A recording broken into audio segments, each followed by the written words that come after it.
तू सच्चा, तेरा नाम सच्चा, एक तू सच्चा, तेरा नाम सच्चा, एक तू सच्चा, तेरा नाम सच्चा, एक तू सच्चा, तेरा नाम सच्चा। कोई नहीं तेरे जैसा तेरे सिवा, एक तू सच्चा, तेरा नाम सच्चा। सब जगह तेरी रोशनी का दरिया, एक तू सच्चा, तेरा नाम सच्चा। सब बीमार तू बीमारों की दवा, एक तू सच्चा, तेरा नाम सच्चा। बेहतर है बहस से जिक्र तेरा, एक तू सच्चा, तेरा नाम सच्चा। ये मेरा जिस्म है महल तेरा, जहाँ रात दिन चमके नूर तेरा। इस नूर का तवाफ करे सातों आसमां, हर फरिश्ता नूर में करे सजदा। एक तू सच्चा, तेरा नाम सच्चा, एक तू सच्चा, तेरा नाम सच्चा। हमारा मन जब आसक्त हो जाता है संसार में, किसी व्यक्ति में, किसी वस्तु में, इधर उधर यहाँ वहाँ, तो हमारा जीवन संकटों में पड़ जाता है। हम दूसरों के हाथों का खिलौना बन जाते हैं, और ये मन बच्चे को अभी एक खिलौना ला के दे दो, थोड़ी देर उस खिलौने से खुश होता है, खेलता है, थोड़ी ही देर में उसका मन भर जाता है और पटक के उसको तोड़ देता है, फिर अशांत हो जाता है, फिर उसको नया खिलौना चाहिए। बिल्कुल ऐसा ही हाल हम लोगों का है। ये मन संसार के किसी भोग से, राज्य से, संपदा से, व्यक्ति से, स्त्रियों से पूरी तरह कभी संतुष्ट होता ही नहीं। इसमें हमेशा अतृप्ति बनी रहती है। 56 भोग खिला दो, थोड़ी देर को प्रसन्नता होगी, वाह वाह क्या स्वाद है। थोड़े समय बाद वही 56 भोग विष्ठा बनकर शरीर से बाहर निकल जाते हैं, फिर और कुछ चाहिए। किसी व्यक्ति में हमारा मन आसक्त होता है, 1 दिन, 2 दिन, 1 महीने, 2 महीने, 1 साल, 2 साल, कुछ ही दिन हमें उससे प्रेम की किरणें प्राप्त होती हैं, फिर उसी से विष किरणें निकलने शुरू हो जाती हैं। ये इस जगत का, इस मन का, इस मृत्युलोक का स्वभाव है। जिन पर आसक्त होता है उन्हीं से थोड़े समय बाद विरक्त हो जाता है। जिनकी प्रशंसा आज करता है, कल उन्हीं की निंदा बुराई करना प्रारंभ कर देता है। जिससे तीव्र लगाव होता है, अपनापन होता है, उसी को कुछ दिन बाद दुश्मन समझने लगता है। इससे कैसे छुटकारा मिले, ये योजना बनाने लगता है। पति पत्नी में भी तलाक की नौबत आ जाती है। वो प्रेम कहां उड़ जाता है जिस प्रेम में पड़े हुए व्यक्ति को नींद नहीं आती। चेहरे की जगह चंद्रमा चमकता है, आंखों की जगह हिरन की आंखें चमकती हैं। कुछ ही दिनों में वो चेहरा सांप जैसा दिखाई देने लगता है।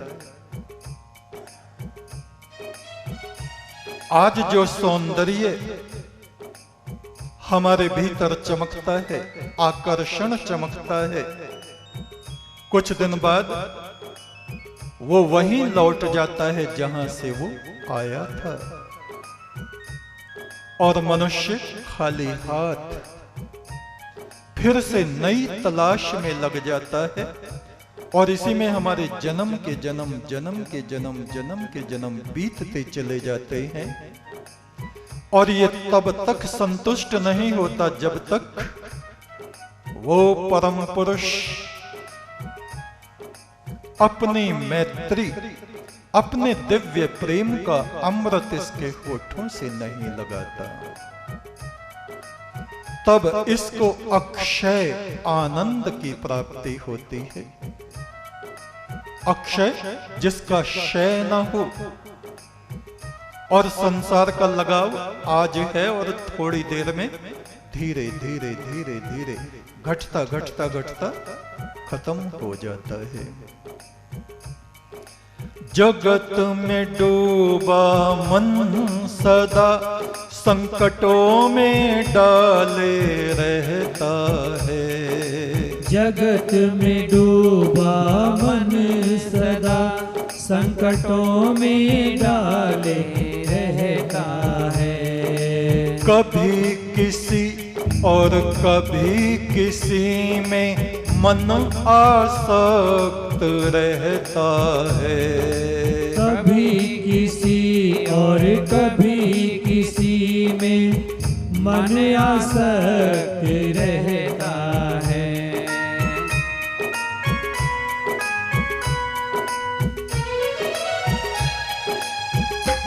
पत्थरों में हीरे मिलते हैं, फूलों में कीड़े मिलते हैं।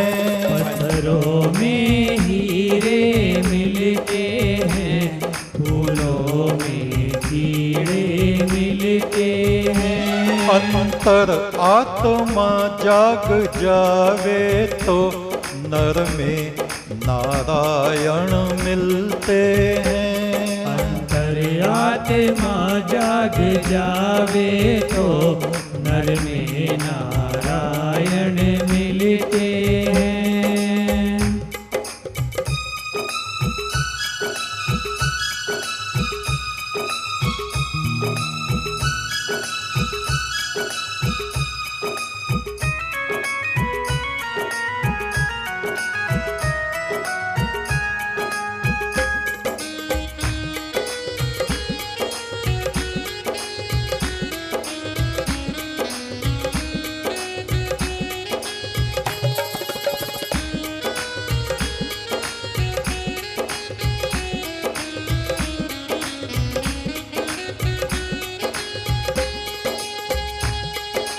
मन निर्मल हो जावे तो इसमें ही ब्रह्म चमकता है। मन निर्मल हो जावे तो इसमें ही ब्रह्म चमकता है। तेरे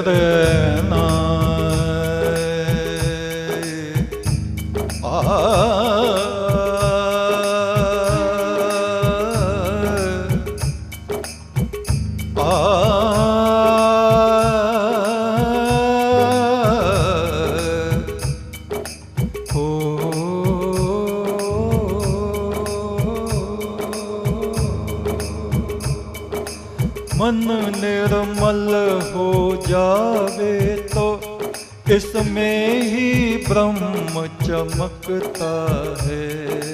मन निर्मल हो जावे तो इसमें ही ब्रह्म चमकता है। जो सत्य को धारण करे तो तेज उसमें दमकता है।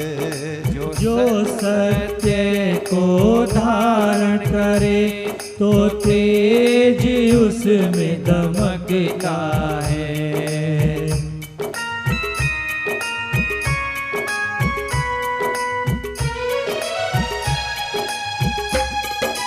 तीनों लोक में परमात्मा प्रविष्ट हुआ रहता है। तीनों लोक में परमात्मा प्रविष्ट हुआ रहता है।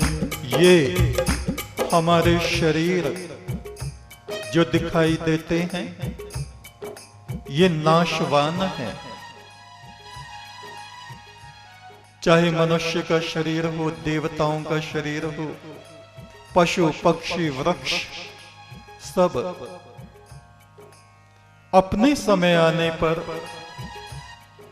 नष्ट हो जाते हैं। किसी की आयु थोड़ी, किसी की अधिक होती है।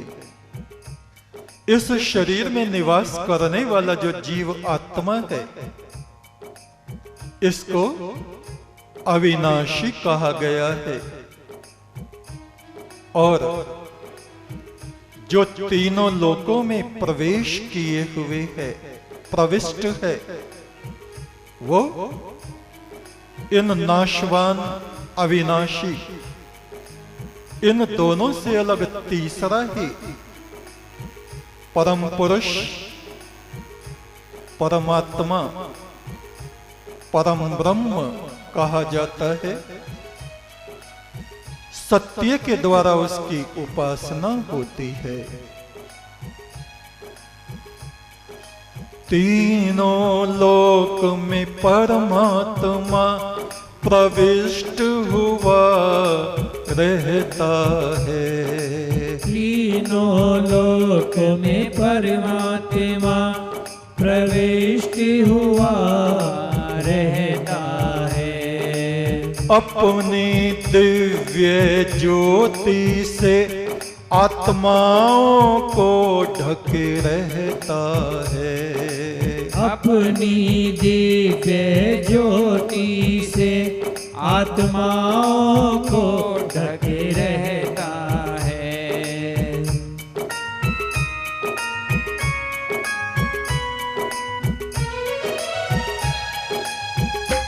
पत्थरों में हीरे मिलते हैं, फूलों में कीड़े मिलते हैं। पत्थरों में हीरे मिलते हैं, फूलों में कीड़े मिलते हैं। अंतर आत्मा जाग जावे तो नर में नारायण मिलते हैं। अंतर आत्मा जाग जावे तो नर में नारायण मिलते हैं।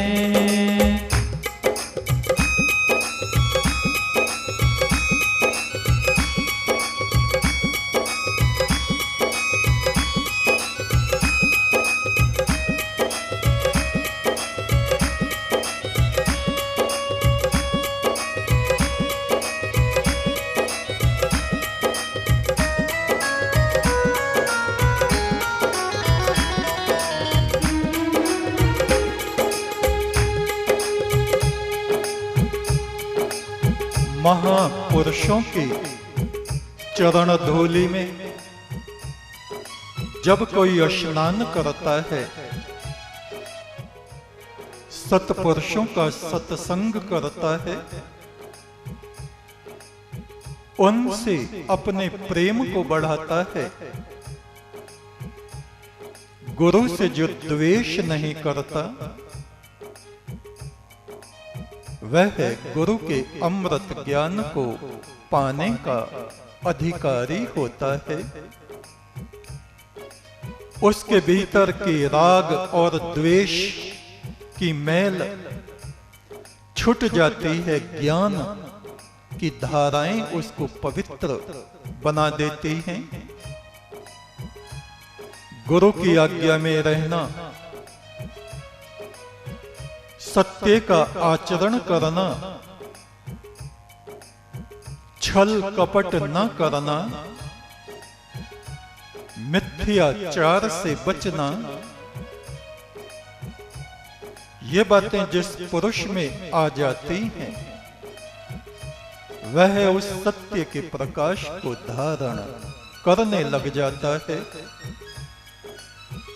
केवल पुस्तकें पढ़ने से, केवल आंख मीच के बैठकर ध्यान लगाने से उतना कुछ नहीं होता जितना गुरु के चरणों के प्रेम से हमें प्राप्त होता है। एक सायत सोहबते बा औलिया, एक घड़ी का गुरु के चरणों में बैठना,